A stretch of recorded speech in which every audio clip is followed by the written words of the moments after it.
So today is a really special day that I wanted to share with you all. It is March 3rd, and many years ago on this day, I went into labor early with a little baby boy, and I gave birth to him at about 4:20 in the morning on March 4th. He passed away though on March 3rd in me. And I just want to tell a little bit about that story. If you're for those of you who are interested, it's an uplifting story. Yes, it's sad and it was awful and unfortunate and it was terrible to go through. But for those of you who are looking for some comfort in all of this, if you've had a loss or a baby die in the NICU or even an early miscarriage, early loss in your pregnancy, all the way through, I want you to know that you're going to get through it. I didn't think I was going to, and for 2 years it was very, very difficult for me, but I got through it, and I'm happy. You'll be happy again. It's going to be okay. My husband and I went through in vitro fertilization, so we had infertility issues after the birth of our first child, so that's called secondary infertility. First son was born but at 40 weeks, but he did have to stay in the special care nursery because of group B strep that I had that didn't get treated and passed on to him. So I went home after my time of antibiotics and postpartum that I stayed a bit longer there, but I got home and couldn't take him with me. He had to stay in the special care nursery. He finally did fine. He was able to go home. I brought him home when he was quite a few days old though. Then secondary infertility set in, and I don't know why. Why does this happen?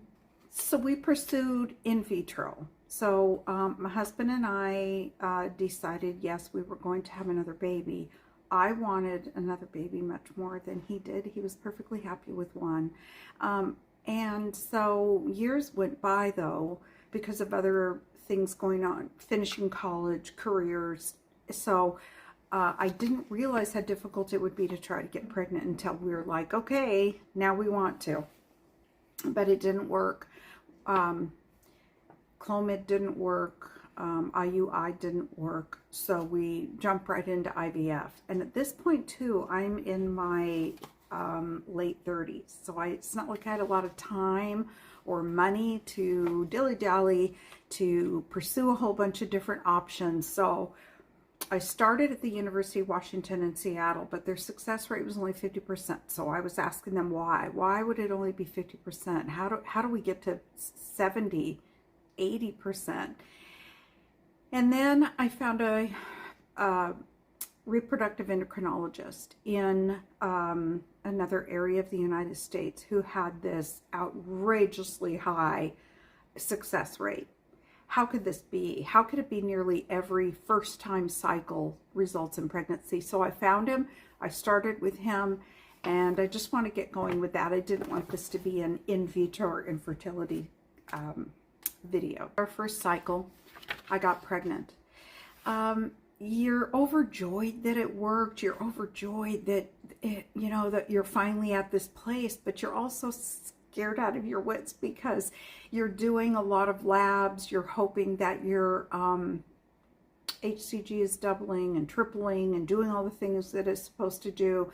In the meantime, you're still giving yourself injections. At that time, for me, it was progesterone and oil. You're still doing all kinds of medications to keep this going.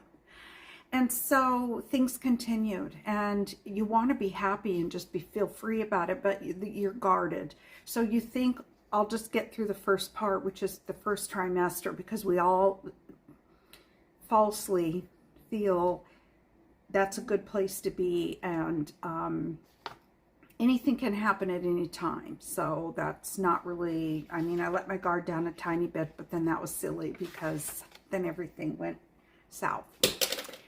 So after the pregnancy is coming along fine, I had some bleeding, and it happened to be on New Year's Eve. Of course, I go use the bathroom. It's right before midnight, and I see bleeding. And we left. We went to the labor and delivery department of the hospital that I was going to deliver at. And when I went to go use the bathroom there, it was as if I was peeing, but it was all blood. So I was crying. I thought, I've lost it, I've lost this pregnancy. So anyway, I'm going to just keep on going with this. I'm sorry that I get lost in the weeds with details. So we decided to ask for an ultrasound, even though they were doing all that they needed to do to, counsel me about miscarriage and so forth. So midnight hits. After midnight hits, we're still in the labor and delivery department. They do an ultrasound just to take a look, and there he is. There's the baby, perfectly fine, even after all that bleeding. So because I had done IVF and I was done with all of my medication, progesterone and so forth, the labor and delivery doctor called a reproductive endocrinologist that he knew that worked at that hospital, not the place that I had gone, and said, now what do you want? What can we do for her? So he called me. I went home and he called me on New Year's Day, and he said, I want you to start back up on your injections, and I want you to add a couple different things. And so I did, and we continued on with the pregnancy, and there we are at month 4, 5, going into month 6. And then I became sick one night, and I found out that the illness had to do with my group B strep, but besides group B strep, rule out sepsis, I also had chorioamnionitis. So the amniotic fluid that the baby is in is infected. Was it just group B strep and other things? I don't know. They did do an amniocentesis and could not get enough, and we didn't get a precise answer. That would have been nice to know, but I do know of some of the diagnosis. But what happened is, it was late at night. If you already saw my meningitis video, onset quick, same kind of thing, felt like the flu. So it was nighttime. I turn over in bed and all of my joints ache. All of my muscles hurt. I felt like I was getting the flu. So I woke up my husband, asked him if he wouldn't mind going downstairs and getting me Tylenol, because at that time anyway, and for me, I was told don't have Advil. He went down and got the Tylenol. I took that.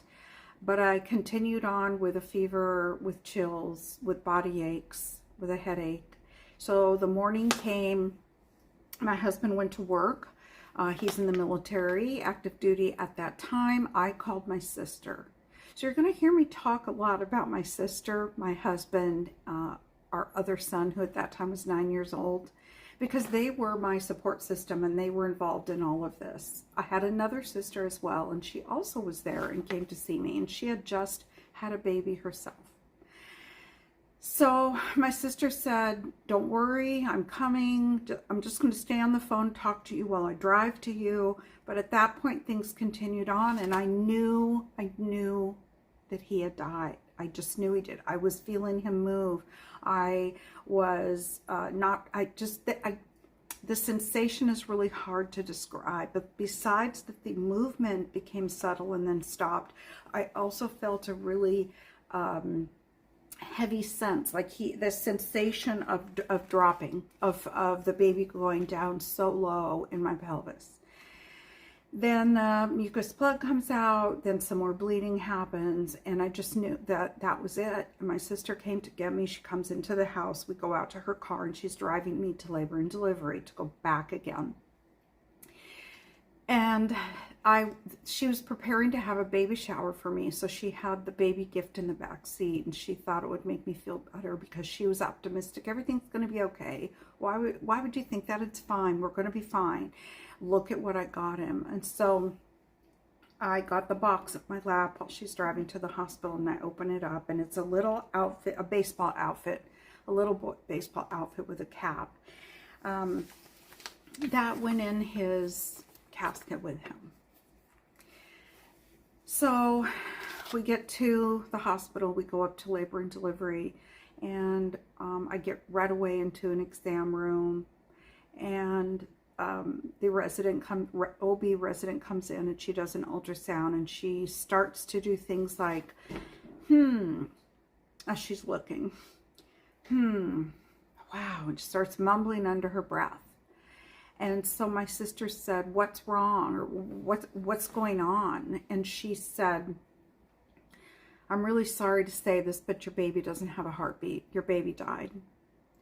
And I was laying down, of course, during this abdominal ultrasound.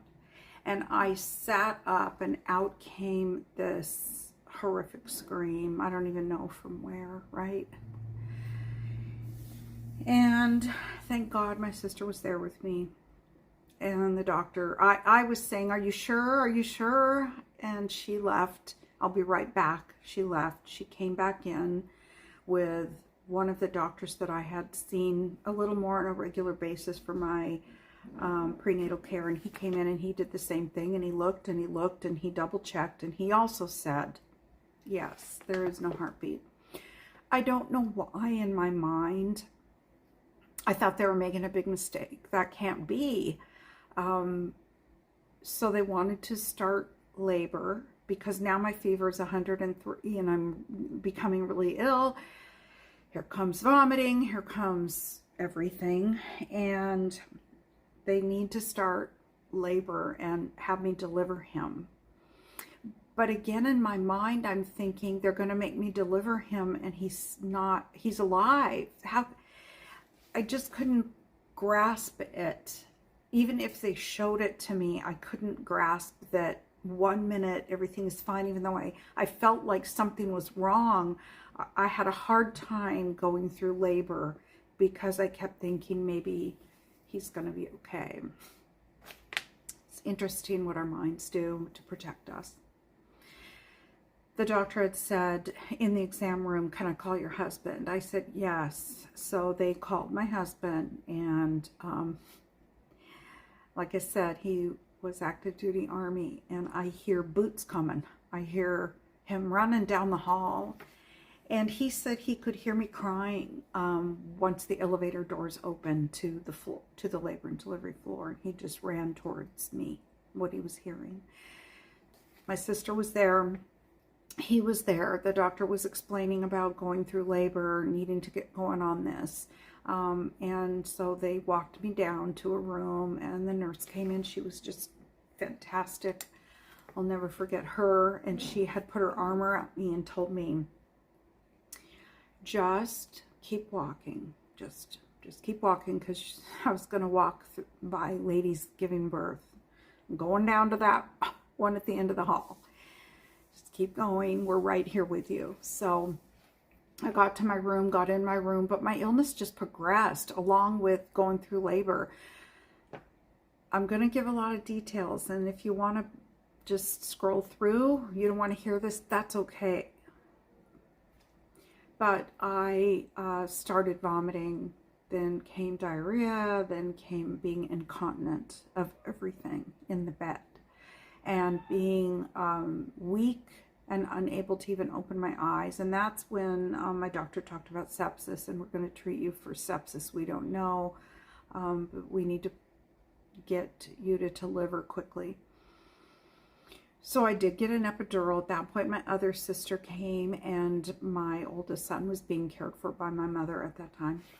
And I'll never forget, so my oldest sister comes, and she had her baby with her, and she needed to breastfeed. So she went to the bathroom of my labor room to breastfeed. But, you know, that's okay. She was there. She wasn't trying to just be mean about it. But it's just something that I remember.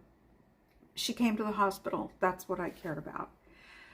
As time went on, labor continued, and then after about 4 a.m. I felt like pushing. So then, you know, the nurses, of course, were in and out the whole time. They were fantastic. Came time to push, and I was really worried about my husband watching, because I was worried about our son looking bad, because he was still in the second trimester. But my husband watched everything, and he came out. He did have a lot of head trauma during birth, but they wrapped him in a blanket. They covered him. They wrapped him. First, they wrapped him in a chucks. Okay, then that's not cool, but don't hand a baby in chucks to a mama. So they then found a blanket, put him in a blanket. What is my biggest regret? There were no pictures. I was too sick to be even thinking about pictures. My husband wasn't in there with a camera taking pictures. And I would have liked to have had pictures of all of him, of me holding him, of every part of him. So there were no pictures except for one that my sister took that were of his feet, and then one that she took above his feet with the blanket around him. And that's all I have.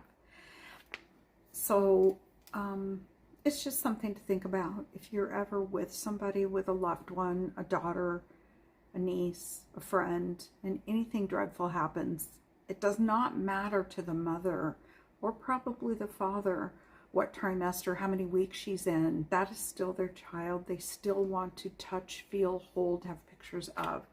For those that don't want any of that, I understand. It can be really scary. There's a reason why, though, that the nurses really encourage you to touch and hold your baby, because that's the only chance you have. And you will want to, probably after everything is done and you're well and time goes on, you will wish, or you might live with some regret. I saw him, but not that much because I was sick. So, but I don't have any pictures, and I do regret that. And I do regret that I don't have a picture of me holding him. Time went on, continued on. He was in a little birthing basket, after postpartum basket. I continued on the floor though, and yeah, I had to hear women giving birth all around me all night, all day, all night, all day, day 3. And then by, I think it was day 4, I was done with my 3 days of antibiotics. I was well, I was better. But my placenta wouldn't come out. So when you have chorio, your abdomen is really tender, a lot of pain. I did have to go back for a D&C. They allowed my husband to go back, and they got my placenta out. And then I began to heal. Fever came down. I did okay. One thing I had though during that D&C was ketamine, and that's a medication that's used in anesthesia and among other things, and for different reasons. But it was a terrible experience for me personally.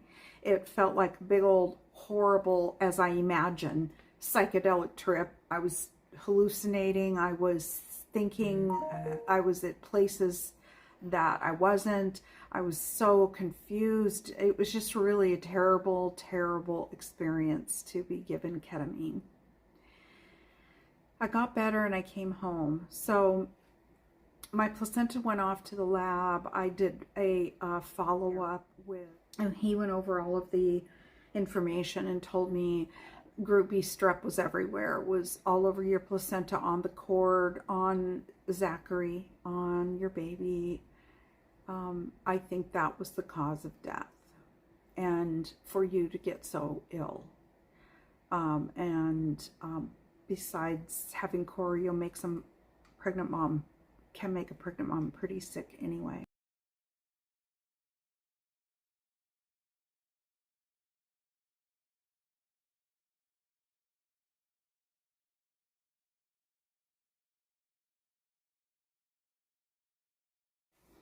I wanted to mention just real quick here, one thing also helped me a lot, that I think helps a lot of family members, and that is what's called a memory box.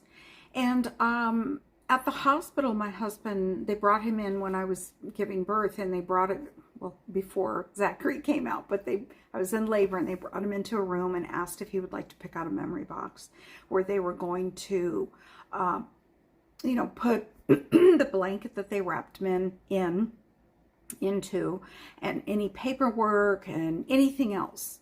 My ID band, his ID band, anything like that, that I wanted to put in there, that he wanted to put in there. He picked out, and I love it. And I love that he got to do that part. And it was green with blue, and it had a butterfly painted on it. That's why I have butterflies everywhere. And so that was really special. And then I got a box from Elizabeth at Memories Unlimited. It's the name of her company and her family's company. That too, positively beautiful box, ivory brocade with a ribbon. You untie the ribbon and it opens up. It's just beautiful. So those two memory boxes are filled with memories and cards and anything that makes me think of him. And I do have, oh, they did do his footprints. Not handprints, but I at least got his footprints, and that has I just cherish that. So if somebody you know who's given birth doesn't have a memory box, that's another really, really beautiful gift. Another memory box, a second one is okay too, if they got one from the hospital. Something special from you, something that you made or painted or purchased.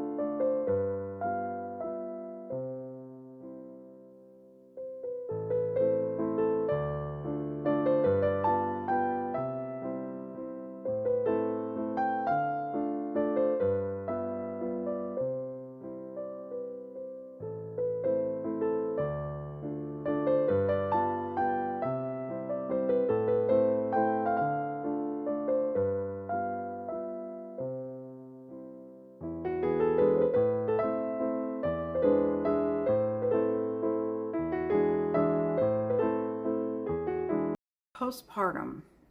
Postpartum was really, I think this is a really cruel thing that happens to women when they have a loss. Your milk doesn't just go away. So your baby passes away. Your pregnancy ends, or your baby passes away right after birth or in the NICU, or something happens at that time. But the mom's body has already started all of this. And so a few days went by and the milk comes in, and there is nothing that you can be given. There used to be something many years ago. There's nothing that you can be given. You can wear something tight, supportive. You can take something for the discomfort, but your milk is in. It's coming in. Your body thinks that you had a baby because it did have a baby. And I felt like that really just made me feel already just so much worse than I already was feeling, because that letdown feeling of the engorgement was happening pretty much constantly. 15 minutes would go by, 20 minutes would go, oh, here we go again, engorgement. And it's not like you can release this terrible feeling by using a breast pump, because then you're just encouraging more milk to come in. So you just have to go through it. And I don't remember how long, but it wasn't a few days. It's weeks and weeks of milk production, engorgement, and finally things stopped. The doctor that was the reproductive endocrinologist at that hospital had me come in and see him. He was so wonderful. There's so many doctors that were fantastic. So my IVF doctor, Robbins, was amazing. And then my reproductive endocrinologist doctor there, like I said, at this hospital, not at Dr. Robbins' clinic, had me come in. I went in to see him, and he talked to me about doing IVF again. Are you kidding? Why would I do that? Could this happen again? And I was 38 now. He said, in so many kind words, it's now or never. Think about it. Your cervix is already, we've had trouble with your cervix in the past. If you want to do it, I will help you. And I will be right there with you. I'll order your medication right now. So my first question was, will it happen again? We don't know, but what we'll do is we'll do things a little bit different this time. And so I really, really had to trust him that he could get me through this. And I wanted to do this.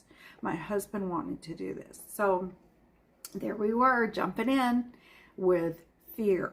Now, some people might think, are you an idiot? Why would you do that? Because this whole IVF thing takes a lot of emotion, time, money. It takes a lot of perseverance. You have to really, really want a baby to go through any kind of medical, what's required to have a baby now, especially IVF. It's just not like, let's just go have sex, I might get pregnant this month. It's days, weeks, and months of persevering through a lot of things, especially if you're a high-risk patient. You're really putting yourself out there to go through heartache again. But do you want this? How much do you want a baby, a child, a family? It's a very personal thing. So if it maybe costs us $40,000 to do IVF cycle number 1 that worked for Zachary, that would be a boat for somebody else, or a car for somebody else, or a trip for somebody else, or college for somebody else. But it had to be a baby for us. Our insurance didn't cover any of it that first time around. And that's where our money went for our future, for a family. We had no help. We had no help with the funeral. So we said, okay. And I started right away. I did ask him too, should I wait longer? And he said, no, you're totally okay to wait now. Is your heart okay to start again? And I said, yes, okay, I want to do this. And we did. We didn't tell anybody for a long time. I went back to my clinic and did 1 cycle again. And I had 2 embryos placed. And one of them split into identical twins, monoamniotic twins. And then I had my other child, my son now, on top of them. So if I'm going to do part 2 of this on what IVF cycle number 2 entailed, and what happened to those identical twins, and what happened to my surviving son, who was born 3 months premature and spent time in the NICU. But continuing on right now with part 1, when you get home, I would encourage you to ask for the help that you need. If you want somebody to help with some dinners, or pick your other child or children up from school, preschool, work, you know, whatever is going on, or you need rides to your work to explain some things, or you need somebody to go pick up groceries for you. If you want somebody to celebrate your child with you, there are so many beautiful, amazing circles out there now, online and at churches and at support group, personal support groups in person at hospitals. They stopped for a while because of COVID, but I ended up attending that, and it was powerful. I sat in a room every Thursday with family, with some single moms, some husband wives, and we talked about our babies that didn't make it. Everybody has a story, and not everybody wants to listen to it. I don't know who's going to listen to this, but I know that when I went through it, I couldn't find anybody. At that time, there wasn't YouTube like there is now, where you could just type something in and wonder, how do I get through this? Am I all alone going through this?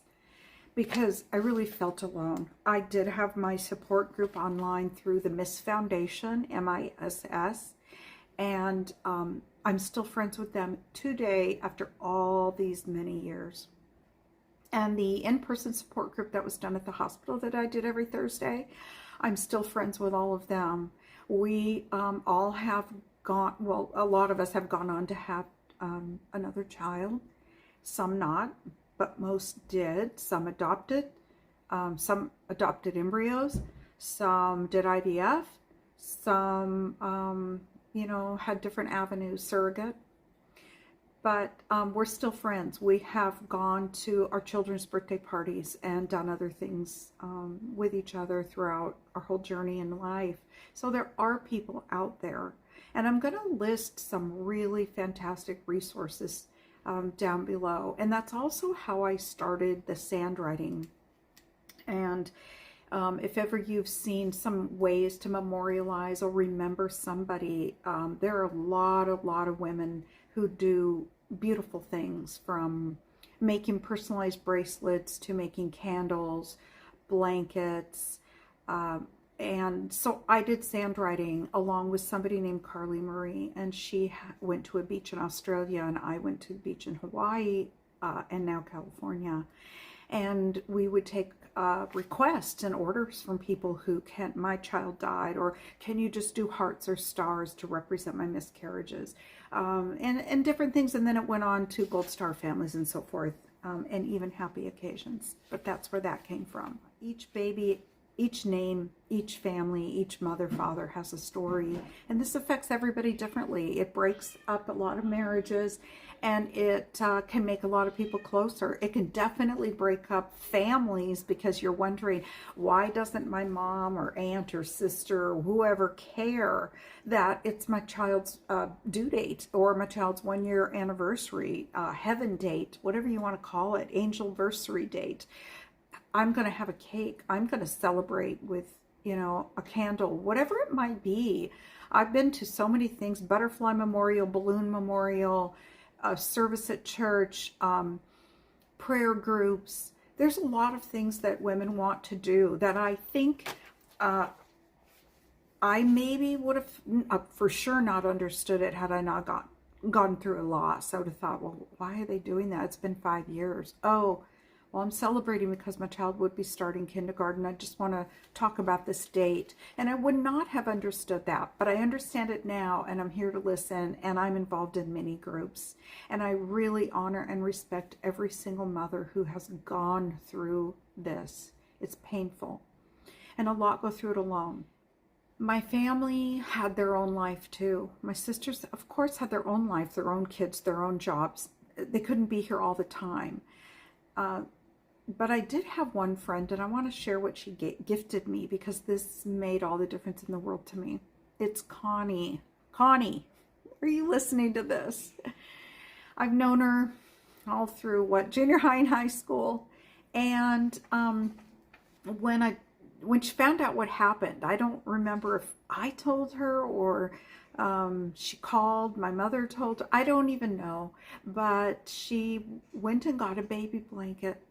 And I'm going to find the picture. I'm going to insert it here somewhere. But she got this beautiful, soft, white baby blanket, and blue, and light blue. And she had his name embroidered on it. And it was wrapped, and it was at my front door when I came home from the hospital. That meant everything to me. Let me tell you why that means a lot to me and to other women. Because so many people don't even acknowledge that you were pregnant. They don't acknowledge that you had a loss. They don't know what to say, so they say nothing. And I'd rather have somebody say something kind of silly or ridiculous or almost hurtful. A lot of things are hurtful, but I really appreciate the effort. I personally really appreciate anybody who's going to say anything at all, because most of the people are going to say nothing because they're uncomfortable, because they don't know what to say, and they're certainly not going to go out and get you a baby gift. But that meant everything to me, and it went on from there with other gifts that people gave me that understood about this. My oldest sister, the one who had a baby, had brought flowers to me, and those flowers, when I came home and I was upstairs in my bedroom resting and depressed and very, very sad, and those flowers she gave me made the whole room fragrant. Might not have meant anything to her, but it meant everything to me. She also gave me soap, and this soap bar smelled so beautiful, and I just always smelled it. It was aromatherapy for me. I don't want to forget about it. You want to relive it because you're so grateful you have this child. This is still your child. You still are a mother when Mother's Day happens. You're still a father when Father's Day occurs. You have had a child. You're a parent. If that baby didn't make it, you're still a parent. Now, this was unfortunate for somebody who was trying to be really helpful to me, and it went the wrong direction. But these things can happen too. Soon after I had him, I felt I got to get back to work, and the IVF we have to pay for and that sort of thing. We had loans. And so I went to my husband's work, and I was meeting up with him there. And I was in the room making a copy of something, and in came one of the soldiers that he works with, and he came to me and congratulated me for my baby, for giving birth. And right when he said, "Congratulations, Mrs. Palmer, and you had a boy, right?" Well, I did have a boy. "Oh, well, congratulations. How is he? What's going on?" And I knew right there that he didn't know what happened. How did this get mixed up? Who forgot to mention the rest of the story? So I had to tell him. And I just remember standing there like time stood still, just looking at him. "Oh, yeah, I guess you hadn't heard, had you?" "No." Well, he died. And he felt terrible. She was here to describe how he felt. This is a man with many children, and he hugged me, and he felt terrible. But again, it was an effort. He tried to, and then he tried to make it right. I'm not ever upset about that. Everybody is different, and I realize it's hard to know because you don't want to offend anybody. But, he had to go back. He had to go home for the rest of the day. But, if you want to know how to help somebody, ask. It's okay to ask them. It's okay to say, even if you don't know what to say, "I don't know what to say, but I'm very sorry." Or, "I don't know what to say. This is terrible. And what can I do for you? What do you need right now? What do you need today?" Over that discomfort, because whatever discomfort you're feeling, they're feeling 1,000 times worse. And if nobody says their child's name, or nobody acknowledges that you were pregnant, how are you feeling? Did your milk come in? How can I help with that? Can I talk to you about what helped my friend? She's still bleeding. She still has milk production happening. She had a baby with no baby. So say something, if you can, even if you can't speak it, maybe you could put it in a card or a note, or send something to her. I hope this was helpful. I'm going to do part 2 that talks about my second IVF and the triplet pregnancy that occurred of that one, and what helped me and didn't help me along the way. I hope this was helpful. Remember, you're not alone. I'm going to list some things down below that I hope would help you. And just to let people know what is considered a second trimester loss, which is what I had. The second trimester loss, 13 to 26 weeks, except Mayo Clinic lists it as 14 to 27 weeks. Those are considered second trimester loss. Okay, thank you for listening to my story.